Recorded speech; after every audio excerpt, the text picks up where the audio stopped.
Hello guys, hi. I hope आप सब लोग खुश होंगे, मज़े में होंगे और मेरी वीडियोस देख रहे होंगे और इससे आई होप आप लोगों को बहुत ज़्यादा फ़ायदा हो रहा होगा। अब मैं आइल्स एकेडमिक राइटिंग टास्क 2 पे वीडियो बनाई है। ये मैंने इससे पहले आपने मेरी टास्क 1 की वीडियोस और जो मैंने 14 डे स्केड्यूल बताया है टास्क 1 के all templates and also task 14 day schedule, ठीक है। इसकी मेरी वीडियोस देख लें, उससे आप स्केड्यूल बनाएं, फिर टास्क 1 के टेम्पलेट से प्रैक्टिस करें और टास्क 2 के टेम्पलेट्स मैं आज बना रही हूँ, ठीक है। टास्क 2 राइटिंग टेम्पलेट्स की ये वीडियो है पूरी, ठीक है। सबसे पहले आई थिंक बस मैं शुरू कर दूंगी और इसमें जो भी जगह होगी उसमें मैं गैप दूंगी। I will not tell you examples, आप एज इट इज़ इसको कॉपी पेस्ट भी कर सकते हैं अपने पास रखने के लिए, ठीक है। अब जो फर्स्ट हम क्वेश्चन टाइप पे आते हैं which is agree slash disagree, ठीक है। Agree and disagree, okay. So first let's talk about this. अब इसमें कोई सा भी स्टेटमेंट हो सकती है और उसके बारे में लिखा होगा एंड पे डू यू एग्री और disagree, please elaborate your ideas और गिव योर ओपिनियन। अब आपने राइटिंग टास्क 2 में टोटल 4 पैराग्राफ्स आने हैं, इसमें भी अगेन, ठीक है। 4 पैराग्राफ्स आपके आएंगे। First paragraph will be of introduction, ठीक है। फर्स्ट पैराग्राफ जो इंट्रोडक्शन होगा उसमें आपने क्या चीज़ बतानी है। इंट्रोडक्शन में फर्स्ट चीज़ आपने करनी है पैराफ्रेजिंग, जो भी आपको टॉपिक दिया गया है उसको पैराफ्रेज करें। सेकंड इज आप उसमें अपना ओपिनियन बताएं कि आप इससे एग्री करते हैं या डिसएग्री करते हैं। थर्ड चीज़ इज आप मेन आइडियाज़ बता दें, ठीक है। ये बेसिकली इस तरह काम करता है, जो भी आपको टॉपिक दिया गया आप उसके रफ नोट्स बनाए। आप कहें कि अच्छा मैं इस बात से एग्री करती हूँ, उस एग्री के लिए आप 2 या 3 कोई भी जो है वो मेन आइडियाज़ बना लें, ठीक है। अब आपने लेट्स से 3 मेन आइडियाज़ सोच लिए कि ये वजह है जिनकी वजह से मैं इस चीज़ से एग्री कर रही हूँ, ठीक है। फिर हर उस चीज़ की आपने आगे से फर्दर एग्जाम्पल्स ढूंढनी है। जैसे मेन मैं इसमें कर रही हूँ कि ये सोशली ये चीज़ बहुत अच्छी है। अब सोशली ये चीज़ क्यों अच्छी है, क्योंकि मुझे फ्रेंड्स बनाने को मिल रहे हैं, मुझे आउटिंग का टाइम मिल रहा है, मुझे नई जगह एक्सप्लोर करने मिल रही हैं। एक और चीज़ मैं इसके बारे में लिखती हूँ कि ये इमोशनली भी ये चीज़ बहुत अच्छी है, या इमोशनली ये क्यों अच्छी है, क्योंकि ये एक तरह से स्ट्रेस रिलीवर है, मेरी स्लीप इससे बेहतर हो गई है, मैं रिलैक्स फील करती हूँ थ्रू आउट द डे। तो आपने एक रफ नोट बना लेना जिसमें 2 मेन आइडियाज़ हों और बाकी फर्दर उसको एक्सप्लेन करने वाले छोटे मोटे आइडियाज़ हों, ठीक है। अब जो इंट्रोडक्शन होगा उसमें आप पैराफ्रेज करेंगे, अपना ओपिनियन देंगे और मेन आइडियाज़ लिखेंगे, ठीक है। अब आप पैराफ्रेज किस तरह से अब आप इसको शुरू कर सकते हैं। इसका जो टेम्पलेट है ये बेसिकली है सारे टेम्पलेट्स फॉर टास्क 2, ठीक है। अब इसमें सबसे पहले हम किस तरह कर सकते हैं कि 2 तरीके होते हैं। Either you start with it is often argued that dash आ जाएगा, और इसकी जगह आप ये भी लिख सकते हैं कि the given statement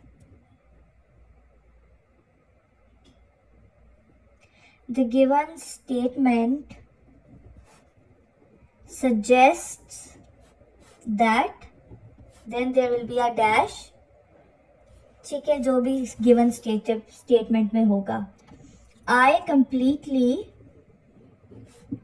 agree or disagree with this view due to why you agree or disagree with this view. Then this essay will elaborate on these points। जो आप इसमें वो पॉइंट्स बताएंगे वो आप, जैसे ये 2 पॉइंट्स आपने बता दिए तो आप लिख लेंगे this essay will elaborate on these points and provides relevant examples, ठीक है, ये आपका आ गया इंट्रो का पैराग्राफ। ठीक है, ये जो फर्स्ट मैंने लिखा है दैट इज इंट्रो पैराग्राफ। ठीक है, ये सिर्फ इंट्रो का पैराग्राफ लिखा है। उसके बाद जो सेकंड पैराग्राफ आप यूज करेंगे उसमें आपने जो सेकंड पैरा होगा इसमें आपने बतानी है फर्स्ट रीजन।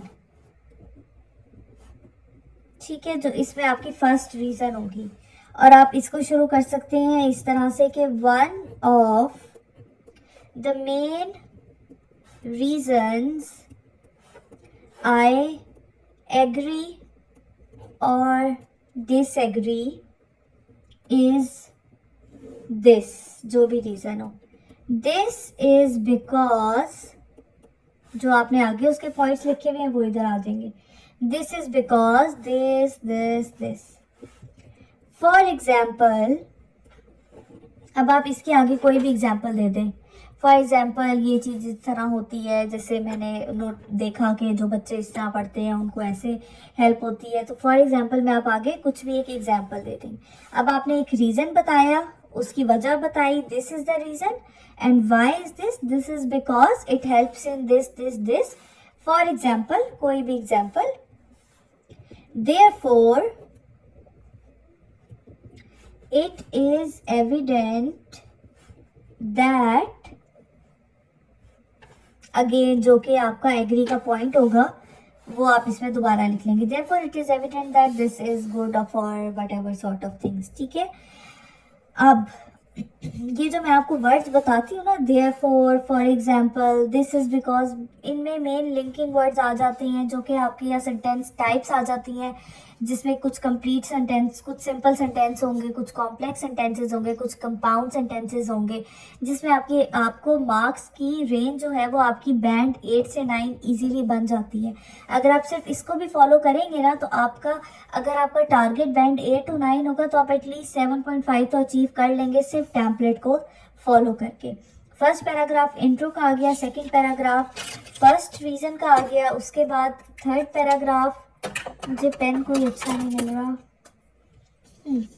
जो आपका third, yes this pen is good, जो आपका थर्ड पैराग्राफ होगा that will be the second reason. ठीक है, सेकेंड रीजन आप किस तरह से शुरू करेंगे? अब आपने फर्स्ट रीजन थी उसको बताया था आपने, one of the main reasons I agree और डिसएग्री। अब आपका सेकेंड पैराग्राफ शुरू होना चाहिए, अनदर कंपेलिंग रीजन इज। ठीक है, अब ये एक कोहेरेंस एंड कोहेजन भी शो कर रहा है, रिसोर्स भी इसमें शो हो रहे हैं, सारे पॉइंट्स जो कि आइल्स एकेडमिक में आपको गुड बैंड स्कोर देने के लिए चाहिए वो सब इसमें यूज हो रहे हैं। So you can write it, another compelling reason is this approach is more effective because, उसमें हमने यूज कर लिया था दिस इज बिकॉज, इसमें हम आ जाएंगे this approach is more effective because, आगे जो भी वजह होगी। फॉर एग्जाम्पल, अब फॉर एग्जाम्पल की जगह आप फॉर इंस्टेंस भी यूज कर सकते हैं। ठीक है, फॉर एग्जाम्पल दिस, जो भी आप आगे एग्जाम्पल आपने दी। ठीक है, एज अ रिजल्ट, अगेन इसमें जो थीसिस स्टेटमेंट थी जो कि आपको दी हुई थी, टॉपिक दिया हुआ था, वो आ जाएगी एज अ रिजल्ट। अब आप देखें दोनों पैराग्राफ हमने सेम मेथड पे किए। एक पे हमने बता दिया one of the main reason, in another paragraph we used another compelling reason is, then this approach is more effective because, इधर हमने यूज किया था this is because, then for example, और इधर एंड पे आ गया था therefore it is evident that. Again main जो थीसिस स्टेटमेंट थी उसको पैराफ्रेज करके लिख दिया। As a result again thesis statement को पैराफ्रेज करके लिख दिया। फोर्थ हमारे पास आ जाएगा कंक्लूजन का पैराग्राफ। ठीक है, कंक्लूजन इज मस्ट, कंक्लूजन आता है आपका टास्क अचीवमेंट पे, तो कंक्लूजन आपने लाजमी तौर पे लिखना है और अपना पॉइंट लाजमी देना है। ये नहीं कहना कि मैं इन बिटवीन हूँ, I slightly agree, slightly disagree, no. और इसमें कोई ज़रूरी चीज़ नहीं है कि आप उस चीज़ से एग्री करते हो तो आप एग्री की तरफ जाएं। इवन आप उससे डिसएग्री करते हैं लेकिन आपको एग्री के पॉइंट्स ज़्यादा बन रहे हैं आपसे, तो आप एग्री पे पैराग्राफ बना दें। आप कह दें मैं उससे एग्री करता हूँ, ठीक है। इससे कोई ये नहीं होता कि एक चीज़ सही है एक चीज़ गलत है। आपको जिसके पॉइंट्स ज़्यादा मिल रहे हैं ओपिनियंस में, आप उसकी तरफ अपना जो है ये कर सकते हैं, ऐसे लिख सकते हैं, ठीक है। कंक्लूजन में आ जाएगा, in conclusion I strongly agree or disagree that, again main statement आ जाएगी, दिस इज बिकॉज, जो आपने रीजन 1 बताई थी वो यहाँ पे लिख दें थोड़ा सा उसको पैराफ्रेज करके, एंड जो आपने रीजन 2 बताई थी वो लिख दें। Therefore, it is crucial that, again main statement को आप लिख दें, ठीक है। सारी जो कहानी होती है ना वो यही होती है कि आप कितना ज़्यादा घुमा फिरा के एक ही बात को एक्सप्लेन कर सकते हैं, ठीक है। तो आपने ये नहीं सोचना कि ये बात तो मैंने इधर भी बता दी है, मैं दोबारा इधर बता रही हूँ, नहीं। आप उसको पैराफ्रेज कर दें, 2 रीजंस एनफ होते हैं उन रीज़न को सपोर्ट करने के लिए। आपके पास हर रीज़न के एटलीस्ट 3 डिटेल्स या 2 डिटेल्स होनी चाहिए, ठीक है। ये हमारा बन गया है एग्री एंड डिसएग्री का टेम्पलेट। अब हम आ जाते हैं नेक्स्ट पे। मैं इसी पेज पे कोशिश करूंगी कि मैं बना लूँ ताकि अगर आप लोगों ने स्क्रीनशॉट लेना हो तो आप स्क्रीनशॉट भी ले सकते हैं, ठीक है। अब नेक्स्ट जो है that is advantages and disadvantages, advantages and disadvantages. अब आप देखेंगे कि हर ऐसे टाइप का टेम्पलेट डिफरेंट है, इसमें कोई यूनिवर्सल टेम्पलेट नहीं होता। अगर एग्जामिनर को पता हो कि आपने कोई रटाया टेम्पलेट लिख रहे हैं तो वो मार्क्स भी इसके कट करते हैं। तो आप ये टेम्पलेट सिर्फ इसलिए है कि आपकी प्रैक्टिस ज़्यादा से ज़्यादा हो। अगर आपने हर एक टॉपिक के बारे में 4 to 5 टेम्पलेट्स देखने हैं तो आप मेरी वीडियोस जाकर देखें। जैसे मैंने एक बार ग्राफ पे वीडियो बनाई है जिसमें मैंने 4 to 5 सिर्फ बार ग्राफ के टेम्पलेट्स बताए हैं, ठीक है। आप वो जाकर देखें। इसी तरह जो और फर्दर मैंने इसकी बनाई हुई है वो भी मैं ऐसा ऐसा अपलोड कर दूंगी। अगर आप एग्री और डिसएग्री की और टेम्पलेट्स देखना चाहते हैं तो मेरी वीडियो के नीचे कमेंट करें, मैं इस पर भी एक नई कुछ और 2 से 3 मैं टेम्पलेट्स बना के वो भी डाल दूंगी, लेकिन जब तक कमेंट्स नहीं आएंगे मैं नहीं डालूंगी, ठीक है। तो एडवांटेजेस और डिसएडवांटेजेस पे अब आ जाते हैं। इन पे मैं सिर्फ एक टेम्पलेट दिखा रही हूँ आपको, लेकिन आप अगर कमेंट करें, ज़्यादा से ज़्यादा सब्सक्राइब करें, अपने फ्रेंड्स को कहें कि वो आकर मेरे चैनल के नीचे कमेंट करें ताकि मैं आपको बाकी भी और टेम्पलेट्स जो हैं वो हर एक के एटलीस्ट 4 to 5 टेम्पलेट्स बनाना सिखाऊँ, ठीक है। अच्छा, अब एडवांटेजेस और डिसएडवांटेजेस का जो भी स्टेटमेंट होगा अब हम इसको शुरू कर सकते हैं। अब सबसे पहले अगेन वही बात होगी, एक आएगा ओवरव्यू का, एक आएगा इंट्रो का पैराग्राफ, फिर एक आएगा एडवांटेजेस का पैराग्राफ, एक आएगा डिसएडवांटेजेस का पैराग्राफ, एक आएगा कंक्लूजन का पैराग्राफ, ठीक है। अब हम इसमें लिख सकते हैं द गिवन टॉपिक डिस्कसेस, जो आपकी मेन स्टेटमेंट होगी वो इसमें आ जाएगी, ठीक है। while this approach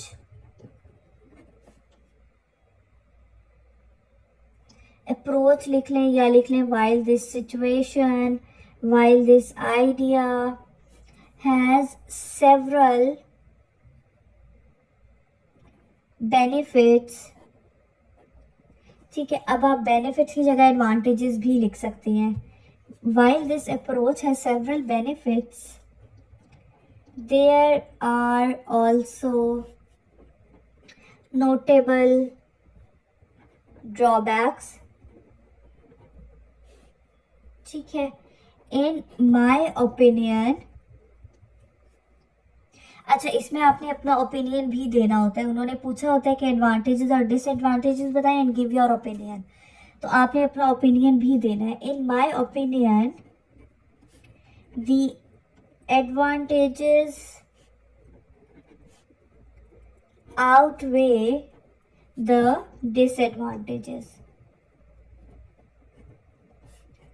for most people। ठीक है, अब देखिए सारा तो हमने वही लिख दिया, सिर्फ आपने टॉपिक को पैराफ्रेज करके इसमें लिखना है। ठीक है, the advantages outweigh the disadvantages for more people। अब जो हमारे पास नेक्स्ट पैराग्राफ 1 जो होगा उसमें हमने क्या करना है, हमने मेन एडवांटेज बताना है।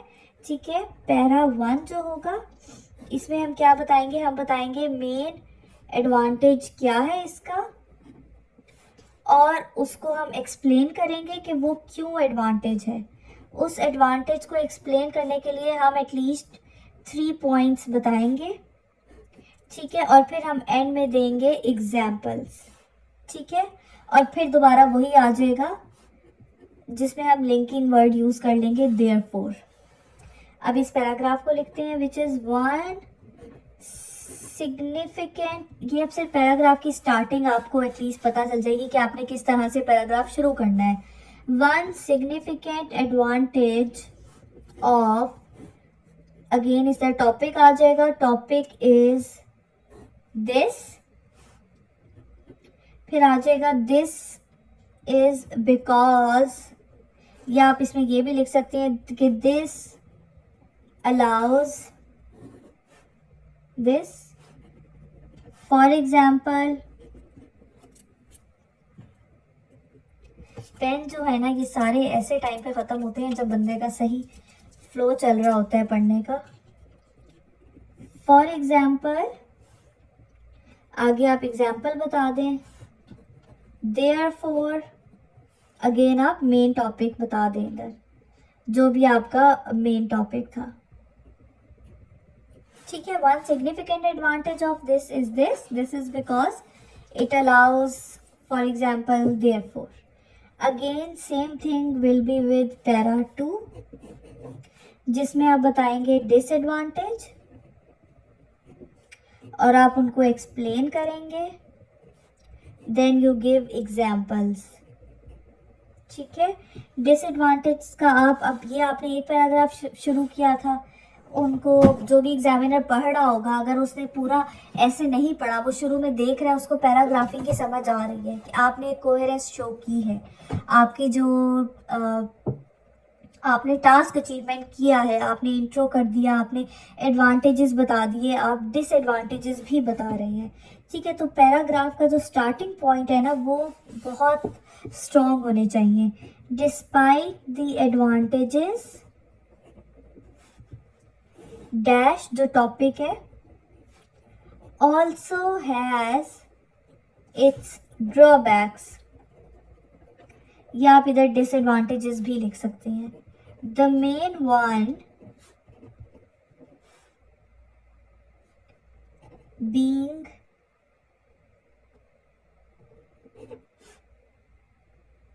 के स्पेलिंग मैंने गलत लिखी है, being, the main one being, आगे जो भी आपका डिसएडवांटेज होगा वो लिख देना है आपने, और अगेन उसके बाद आ जाएगा दिस occurs because, रीजन, जो मेन डिसएडवांटेज है वो उसके 3 supporting points, and then for example,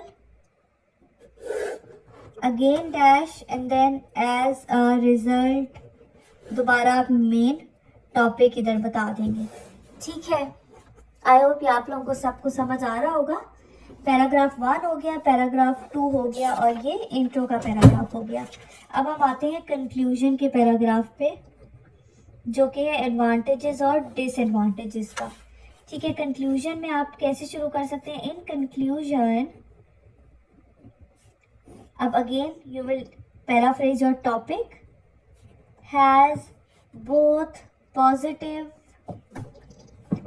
and negative aspects,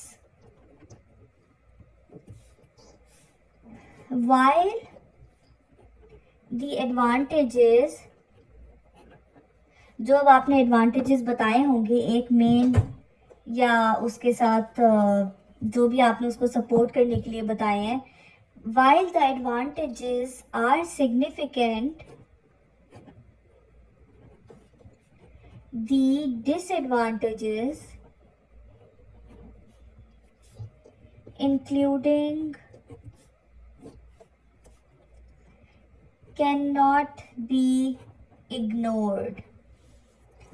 However, अब देखें आप लिंकिंग वर्ड भी यूज हो रहे हैं, सेंटेंस टाइप भी डिफरेंट हो रही हैं. However, I believe that, अब आपने एडवांटेजेस बताएंगे या डिसएडवांटेजेस, जो भी आपके नज़दीक ठीक हो. However, I believe that, for example अब मैं आपको एग्जाम्पल दे देती हूँ. However, I believe that advantages outweigh the disadvantages, या फिर आप इसकी जगह लिख सकते हैं the drawbacks are more significant. ठीक है, अब आपने जो भी एडवांटेजेस डिसएडवांटेजेस का पैराग्राफ होगा, इसमें आपने अपना ओपिनियन भी देना है. ओपिनियन आपने एक शुरू में इंट्रो में देना है. आपने इंट्रो शुरू किया कि the given topic discusses. First paragraph शुरू आपने किया, one significant advantage of this is because, for example, therefore. Second paragraph शुरू किया, despite the advantages this also has its drawbacks, the main one is this. Conclusion आपने शुरू कर दिया, in conclusion the topic has both advantages and disadvantages. ठीक है, ये सारा आ गया आपका. Now this is the end of advantages disadvantages. अब अगर आपको इसके लिए मोर टेम्पलेट्स देखने हैं तो मेरे चैनल को सब्सक्राइब करें, मेरी वीडियो को लाइक करें, नीचे इसके कमेंट करें कि यू वांट मोर टेम्पलेट्स. ठीक है, जितने ज़्यादा कमेंट होंगे उतने ज़्यादा मैं टेम्पलेट्स आप लोगों को इसके और बना कर दूंगी. आप लोग अपनी तरफ से फिर कस्टमाइज एक अच्छा सा प्यारा सा टेम्पलेट खुद के लिए बना सकते हैं. ठीक है, अब जो नेक्स्ट क्वेश्चन टाइप आती है that is discuss views and give opinion. ये तो चलता ही नहीं है. Okay, that is discuss views and give opinion. ठीक है, अब ये भी एक क्वेश्चन टाइप बड़ी ही इम्पॉर्टेंट क्वेश्चन टाइप है जो कि बहुत ज़्यादा आती है टास्क 2 में. और जो जितनी मैं बताऊंगी ना यही आती है, इनके अलावा और कोई नहीं आती. ठीक है, अगेन जो व्यू पॉइंट वाला होगा उसमें भी फर्स्ट पैराग्राफ आपका इंट्रोडक्शन का आएगा. ठीक है, इंट्रोडक्शन आप ऐसे शुरू कर सकते हैं, the given topic discusses this while some believes that, जो एक व्यू पॉइंट होगा, some people believe that, others argue that, इसमें आपका another व्यू पॉइंट आ जाएगा. in my opinion, अब इसके आगे आपने अपना ओपिनियन दे देना. in my opinion I think, जो आपके ओपिनियन में जिसका व्यू पॉइंट बेहतर होगा वो इधर आ जाएगा. उसके बाद सेकंड आ जाता है हमारा पैरा 1. पैरा 1 में अगेन इसमें आपने क्या बताना है, इसमें आपने फर्स्ट व्यू डिस्कस करना है जो आपने यहाँ बताया था, सम पीपल बिलीव दैट. ठीक है, और आपने अब एक्सप्लेन करना है कि why is people believe this. ठीक है, और फिर थर्ड में आपने इसकी लिमिटेशंस बतानी है. ठीक है, अब इसको आप इस तरह लिख सकते हैं, one perspective is that this view is supported because, कि ये लोग इस व्यू को क्यों सपोर्ट कर रहे हैं, बिकॉज, फॉर एग्जाम्पल, आगे आप एग्जाम्पल दें, however it has some limitations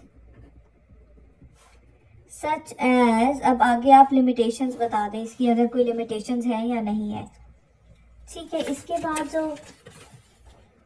जो सेकंड पैराग्राफ आ जाएगा that is paragraph number 2, paragraph number 3, first intro, then para 1, then para 2. इसमें आपने बताना है सेकंड व्यू के बारे में. ठीक है, और अगेन उसको एक्सप्लेन करना है, और अगर उसकी लिमिटेशंस है तो वो आपने बता देंगे। ठीक है, अब इसको हमने शुरू किया था इस पॉइंट से, one perspective is that, highlight कर देते हैं। ठीक है, द गिवन टॉपिक डिस्कसेस, जो सेकंड होगा उसको हम शुरू करेंगे, in contrast others believe that this is because this. For instance, again आप एग्जाम्पल बता दें कोई सी भी। Nevertheless, I believe that, अब इसमें आप अपना बता देंगे, आई बिलीव दैट, अगर आप इस व्यू से एग्री करते हैं तो, अगर आप इससे एग्री करते हैं तो आप इसमें ये लिख दें नेवरदलेस आई बिलीव दैट, और लिमिटेशंस इसकी बता दें। ठीक है, उसके बाद आ गया फोर्थ में कंक्लूजन का पैराग्राफ। ठीक है, कंक्लूजन का पैराग्राफ आप किस तरह लिखेंगे, इन कंक्लूजन। अब ये लाजमी होता है कि आप शुरू में ना इस तरह के वर्ड्स यूज़ करें ताकि आइडिया हो जाए जो पढ़ रहा है उसको भी कि अब कंक्लूजन आ रहा है, क्योंकि आप ऑब्वियसली आप हेडिंग्स तो दे नहीं सकते, तो आपने इस तरह के वर्ड्स यूज़ करने हैं जिससे पता चल जाए कि अब कंक्लूजन आ रहा है। इन कंक्लूजन वाइल, अब आप इसमें व्यू वन बता दें, while view one emphasizes on, जो भी व्यू वन का पॉइंट था वो, फिर आगे आप बता दें view two focuses on this, and then in my opinion is very must to write, क्योंकि इससे उन्हें पता चलता है कि अच्छा ये अब आपका ओपिनियन आ रहा है, आपको समझ आई है कि आपने अपना ओपिनियन देना है और आप किस तरह से अपना ओपिनियन दे रहे हैं। ठीक है, ये आ गया views and give your opinion का पैराग्राफ, इसका टेम्पलेट। ठीक है, अब नेक्स्ट जो है वो हम जिसके टेम्पलेट पे आएंगे वो हम आएंगे why is this so and what can be done. ठीक है, एक ये भी क्वेश्चन टाइप आती है that why is it so and what can be done. तो नेक्स्ट जो हमारा टॉपिक है that would be why and what. इस पेन से तो नजर ही नहीं आ रहा, इससे लिखते हैं why and what can be done. ठीक है, एक इस तरह की भी क्वेश्चन टाइप आती है, तो इस पे अब आप इसको किस तरह से लिखेंगे। चलिए अब इस पे आ जाते हैं। अगर आपको मेरे जो ये वाला जो मैंने आपको बताया है, किधर गया ये वाला डिस्कस व्यूज, अगर इस पे भी आपको और भी टेम्पलेट्स चाहिए तो मुझे लाजमी कमेंट करें, मेरे चैनल को सब्सक्राइब करें और मुझे बताएं, मैं आप लोगों को और भी टेम्पलेट्स प्रोवाइड करूंगी। मैं सारा स्टडी मटेरियल अपना प्रोवाइड करूंगी। I will tell you which books I use to study और मेरे किस तरह से 8 बैंड स्कोर आया आइल्स एकेडमिक में। ठीक है, अब वाई एंड व्हाट पे आ जाते हैं। ठीक है, इसका आप इंट्रो शुरू कर सकते हैं। द इशू ऑफ, जो भी चीज़ उन्होंने बताई हो, this thing, the issue of this has gathered significant attention in recent years due to its, जो भी वजह हो उसके उस मसले की वो आपने बतानी है। This essay will discuss reasons behind this phenomena and propose potential solutions to address the problem effectively। ठीक है, ये आपका आ गया इंट्रो का पैराग्राफ। उसके बाद आपका पैराग्राफ 1 जो आएगा that would be on causes and paragraph 2 will be on solution. ठीक है, पैराग्राफ 1 में क्या आ जाएगा, the primary reason for this is this. ठीक है, then again this is because, जो आपकी सपोर्टिंग डिटेल होगी वो, फॉर इंस्टेंस, अगेन कोई उसके बारे में एक एग्जाम्पल आ जाएगी आपकी। उसके बाद आ जाएगा अनदर कंट्रीब्यूटिंग, इसमें अब आप दो रीजंस बता रहे हैं और दो दो रीजंस के साथ आप उनकी एक एक एग्जाम्पल भी दे रहे हैं। Another contributing factor is this occurs as a result of this research shows the, जो भी आपने बात बतानी हो, highlighting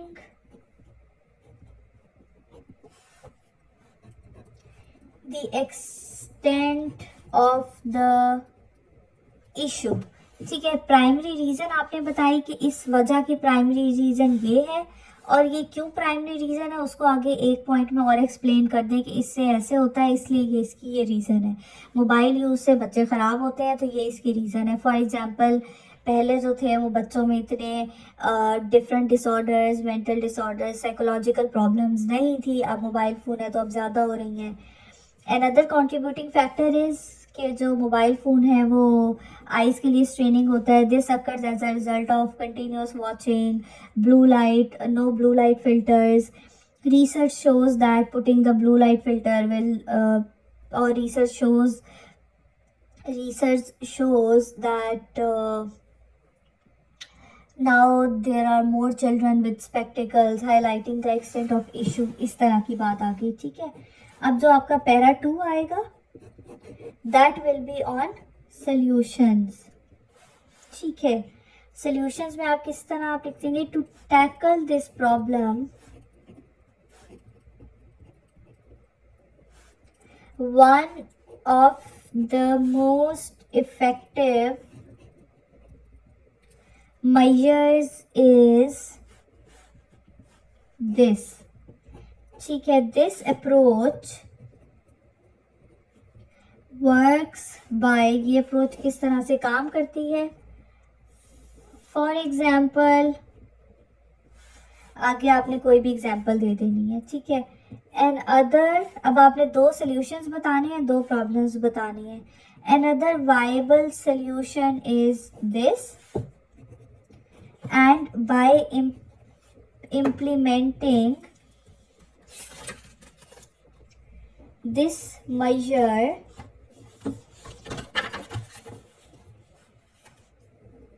जो डैश है वो उस पे आपने आ जाएगा। By implementing this measure this can be done. उसके बाद आप लिख सकते हैं गवर्नमेंट और एनी ऑर्गेनाइजेशन या फिर and individuals must work collaboratively to ensure its success। ठीक है, ये आपके आ गया पैराग्राफ 1, पैराग्राफ 2। इसके बाद जो है वो आपका आ जाएगा कंक्लूजन का पैराग्राफ। ठीक है, पैराग्राफ 1 को हमने शुरू किया, the primary reason for this is, और इसको शुरू किया टू टैकल दिस प्रॉब्लम, और इसमें आ गया था अनदर कंट्रीब्यूटिंग फैक्टर, इधर हमने यूज कर लिया अनदर वायबल सोल्यूशन इज। ठीक है, हमने दो सोल्यूशंस बताए हैं और हमने दो प्रॉब्लम्स बताई हैं। चलो, now coming into the conclusion, इसका जो कंक्लूजन है अब हम आ जाते हैं उस पे। ठीक है, in conclusion the cause of this stem primarily from this, इसकी वजह किससे आ रही है, जो हमने कॉज लिखा था। However, solutions such as this and this can help mitigate these issues. It is essential for, जो भी आपकी चीज़ हो, to take, government, individual, organisation, to take immediate and sustained actions to ensure, जो भी आपका टॉपिक हो, ensure safety, ensure XYZ thing, जो भी आपकी चीज़ हो। ठीक है, अब आपको पास इसका भी टेम्पलेट आ गया। यही टाइप्स होती हैं जो कि हमारे पास आती हैं आइल्स एकेडमिक राइटिंग में।